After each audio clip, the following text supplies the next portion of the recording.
Peringatan terhadap kemunafikan.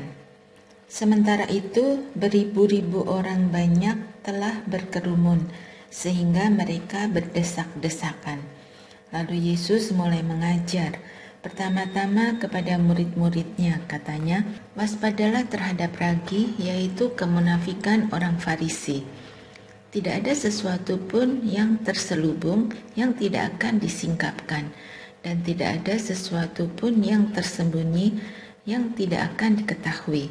Karena itu, apa yang kamu katakan dalam gelap akan didengar dalam terang, dan apa yang kamu bisikkan ke telinga di dalam kamar akan diberitakan dari atas rumah. Siapa yang harus ditakuti?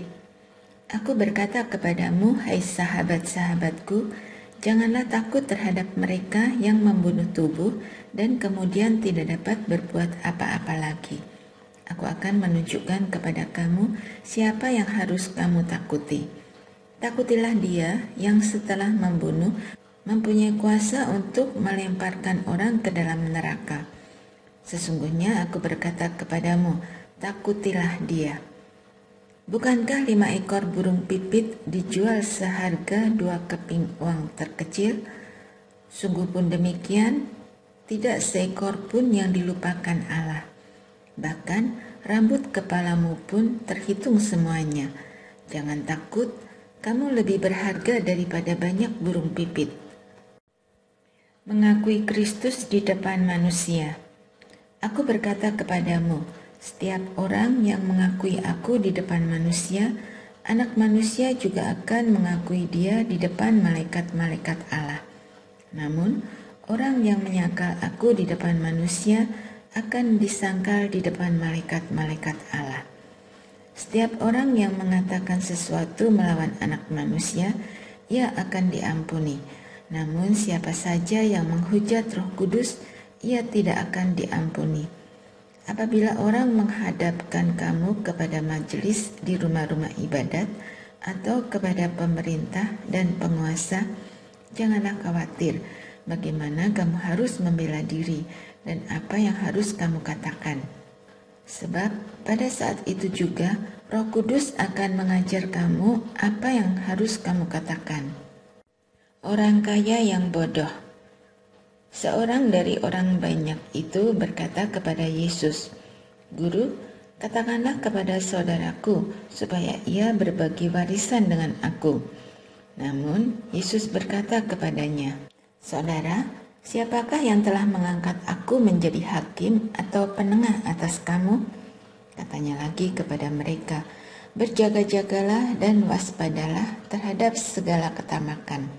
Sebab walaupun seorang berlimpah-limpah hartanya, hidupnya tidaklah berasal dari kekayaannya itu. Lalu ia menyampaikan kepada mereka suatu perumpamaan. Ada orang kaya, tanahnya berlimpah-limpah hasilnya. Ia bertanya dalam hatinya, apakah yang harus aku perbuat? Sebab aku tidak mempunyai tempat di mana aku dapat menyimpan hasil tanahku. Lalu katanya, inilah yang akan aku perbuat. Aku akan merombak lumbung-lumbungku, dan aku akan mendirikan yang lebih besar, dan aku akan menyimpan di dalamnya semua gandum dan harta bendaku. Sesudah itu, aku akan berkata kepada jiwaku, Jiwaku, engkau memiliki banyak harta, tertimbun untuk bertahun-tahun lamanya. Beristirahatlah, makanlah, minumlah, dan bersenang-senanglah. Tetapi Allah berfirman kepadanya, Hai engkau orang bodoh, pada malam ini juga jiwamu akan diambil darimu, dan apa yang telah kau sediakan untuk siapakah itu nanti? Demikianlah jadinya dengan orang yang mengumpulkan harta bagi dirinya sendiri, tetapi tidak kaya di hadapan Allah. Kekhawatiran. Yesus berkata kepada murid-muridnya, Karena itu, aku berkata kepadamu, janganlah khawatir tentang hidupmu mengenai apa yang hendak kamu makan, dan janganlah khawatir tentang tubuhmu mengenai apa yang hendak kamu pakai. Sebab hidup itu lebih daripada makanan, dan tubuh itu lebih daripada pakaian. Perhatikanlah burung-burung gagak yang tidak menabur, tidak menuai, dan tidak mempunyai gudang atau lumbung. Namun Allah memberi mereka makan. Kamu jauh lebih berharga daripada burung-burung itu. Siapakah di antara kamu yang karena kekhawatirannya dapat menambah sehasta pada jalan hidupnya? Jadi, jikalau kamu tidak sanggup melakukan hal yang sekecil itu, mengapa kamu khawatir tentang hal-hal lain? Perhatikanlah bunga bakung, bagaimana mereka tumbuh. Mereka tidak bekerja keras dan tidak memintal. Namun, aku berkata kepadamu, Salomo dalam segala kemegahannya pun tidak berpakaian seindah salah satu dari bunga itu. Jadi, jika rumput di ladang yang hari ini ada dan besok dibuang ke dalam api, demikian didandani Allah, terlebih lagi kamu, hai orang yang kurang percaya. Jadi, janganlah mencari apa yang akan kamu makan atau apa yang akan kamu minum, dan janganlah cemas hatimu. Semua itu dicari bangsa-bangsa di dunia yang tidak mengenal Allah. Padahal Bapamu tahu bahwa kamu memerlukannya. Tetapi carilah kerajaannya, dan semuanya itu akan ditambahkan kepadamu. Janganlah takut, hai kamu kawanan kecil, karena Bapamu telah berkenan memberikan kamu kerajaan itu. Jualah segala milikmu dan berilah sedekah. Buatlah bagimu pundi-pundi yang tidak dapat menjadi tua, harta di surga yang tidak akan habis, yang tidak dapat didekati pencuri dan yang tidak dirusak ngengat. Sebab di mana hartamu berada, di situ juga hatimu berada. Kewaspadaan. Hendaklah pinggangmu tetap berikat dan pelitamu tetap menyala. Hendaklah kamu sama seperti orang-orang yang menanti-nantikan tuannya pulang dari perkawinan, supaya ketika ia datang dan mengetuk pintu, segera dibuka pintu baginya. Berbahagialah hamba-hamba yang didapati tuannya berjaga-jaga ketika ia datang. Sesungguhnya aku berkata kepadamu, ia akan mengikat pinggangnya dan mempersilakan mereka duduk makan, dan ia akan datang melayani mereka. Apabila ia datang pada tengah malam atau pada dini hari dan mendapati mereka tetap berjaga, berbahagialah mereka.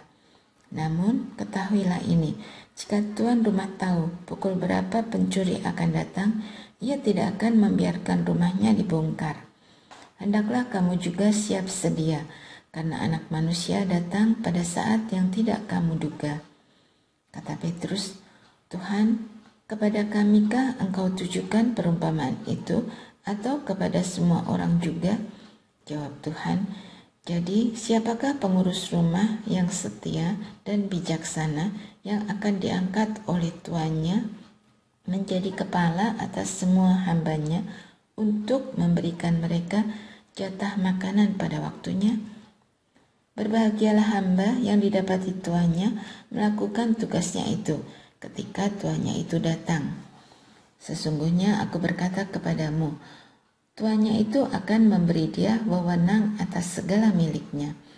Namun, apabila hamba itu berkata di dalam hatinya, Tuanku tidak datang-datang, lalu ia mulai memukul hamba-hamba laki-laki dan hamba-hamba perempuan dan makan minum dan mabuk, maka tuan hamba itu akan datang pada hari yang tidak disangkanya dan pada saat yang tidak diketahuinya, dan akan memenggal dia dan membuat dia senasib dengan orang-orang yang tidak setia. Adapun hamba yang tahu akan kehendak tuannya, tetapi yang tidak mengadakan persiapan atau tidak berbuat sesuai dengan kehendak tuannya, ia akan menerima banyak pukulan. Namun, hamba yang tidak tahu dan melakukan apa yang pantas mendatangkan pukulan, akan menerima sedikit pukulan. Setiap orang yang kepadanya banyak diberi, akan banyak dituntut dari dirinya, dan kepada siapa yang banyak dipercayakan, akan lebih banyak lagi dituntut dari dirinya. Yesus membawa pertentangan. Aku datang untuk melemparkan api ke bumi, dan betapa aku menginginkan api itu telah menyala. Aku harus dibaptis dengan suatu baptisan, dan betapa susah hatiku sebelum hal itu terlaksana. Kamu menyangka bahwa aku datang untuk membawa damai di atas bumi? Bukan damai kataku kepadamu, melainkan pertentangan. Sebab mulai sekarang akan ada pertentangan antara 5 orang di dalam satu rumah, 3 melawan 2 dan 2 melawan 3. Mereka akan saling bertentangan, ayah melawan anaknya laki-laki dan anak laki-laki melawan ayahnya, ibu melawan anaknya perempuan dan anak perempuan melawan ibunya, ibu mertua melawan menantunya perempuan dan menantu perempuan melawan ibu mertuanya. Menilai zaman. Yesus berkata lagi kepada orang banyak, apabila kamu melihat awan naik di sebelah barat, segera kamu berkata, akan datang hujan, dan hal itu memang terjadi. Apabila kamu melihat angin selatan bertiup, kamu berkata, hari akan panas terik, dan hal itu memang terjadi. Hai orang-orang munafik, rupa bumi dan langit kamu tahu menilainya. Mengapakah kamu tidak dapat menilai zaman ini? Mengapa engkau juga tidak memutuskan sendiri apa yang benar? Sebab, jikalau engkau dengan lawanmu pergi menghadap penguasa, berusahalah berdamai dengan dia selama di tengah jalan, supaya jangan engkau diseretnya kepada hakim, dan hakim menyerahkan engkau kepada petugas, dan petugas itu melemparkan engkau ke dalam penjara. Aku berkata kepadamu, engkau tidak akan keluar dari sana sebelum engkau membayar utangmu sampai lunas. Dosa dan penderitaan. Pada waktu itu datanglah kepada Yesus beberapa orang membawa kabar tentang orang-orang Galilea yang darahnya dicampur Pilatus dengan darah kurban yang mereka persembahkan. Yesus berkata kepada mereka, sangkamu orang-orang Galilea ini lebih besar dosanya daripada dosa semua orang Galilea yang lain karena mereka mengalami penderitaan itu? Tidak, kataku kepadamu, namun jikalau kamu tidak bertobat, kamu semua akan binasa dengan cara demikian. Atau sangkamu ke-18 orang yang mati ditimpa menara dekat Siloam lebih besar kesalahannya daripada kesalahan semua orang lain yang tinggal di Yerusalem? Tidak, kataku kepadamu. Namun jikalau kamu tidak bertobat, kamu semua akan binasa dengan cara demikian. Perumpamaan tentang pohon ara yang tidak berbuah. Kemudian Yesus menyampaikan perumpamaan ini. Seseorang mempunyai pohon ara yang ditanam di kebun anggurnya, dan ia datang untuk mencari buah pada pohon itu, tetapi tidak menemukannya.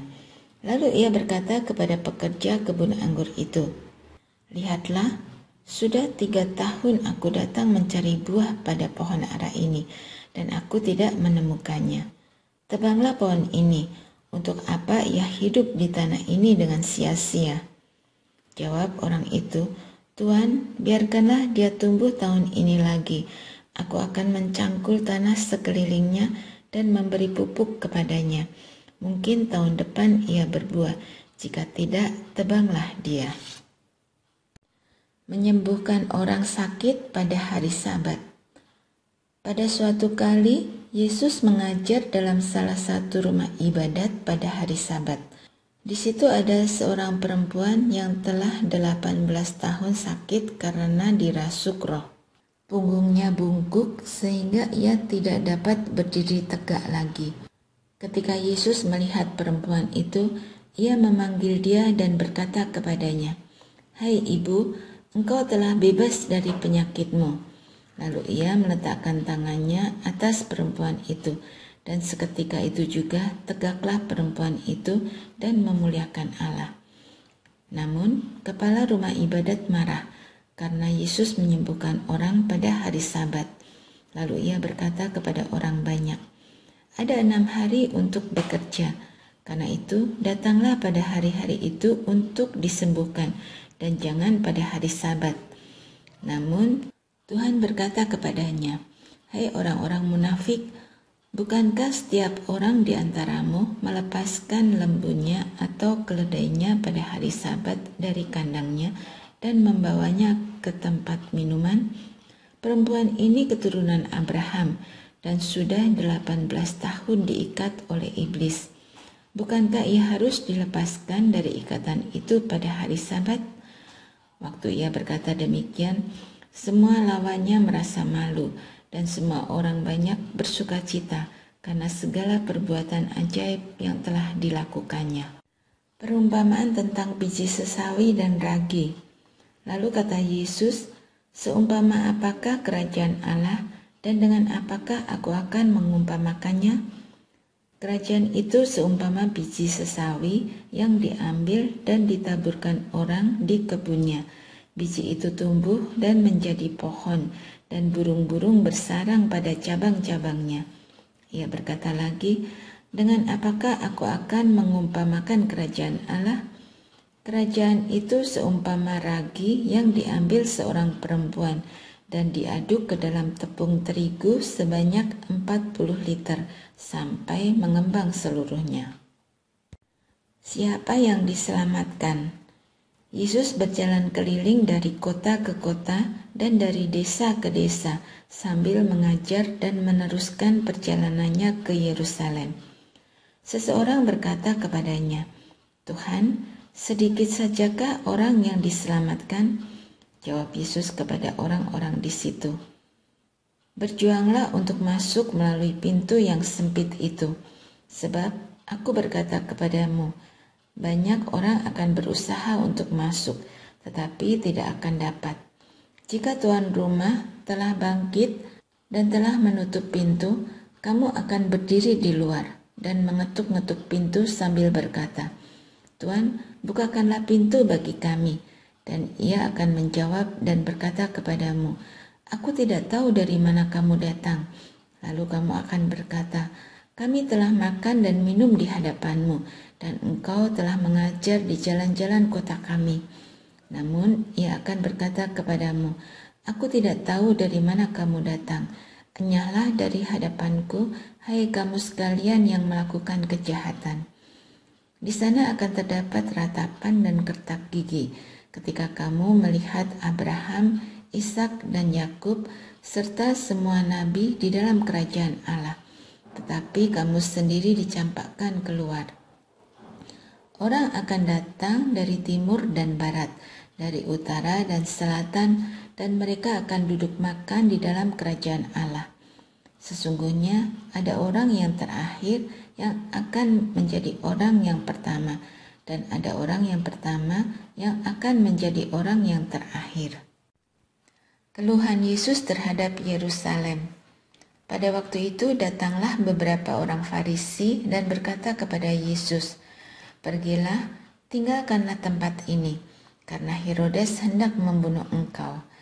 Jawab Yesus kepada mereka, "Pergilah dan katakanlah kepada si rubah itu, aku mengusir setan dan menyembuhkan orang pada hari ini dan besok, dan pada hari yang ketiga aku akan selesai.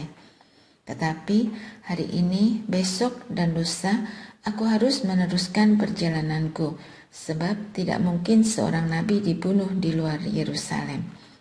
Yerusalem, Yerusalem, yang membunuh nabi-nabi dan melempari dengan batu orang-orang yang diutus kepadanya. Berkali-kali aku ingin mengumpulkan anak-anakmu, sama seperti induk ayam mengumpulkan anak-anaknya di bawah sayapnya. Tetapi kamu tidak mau. Sesungguhnya rumahmu ini akan ditinggalkan. Namun aku berkata kepadamu, kamu tidak akan melihat aku lagi sampai pada saat kamu berkata, terpujilah dia yang datang dalam nama Tuhan."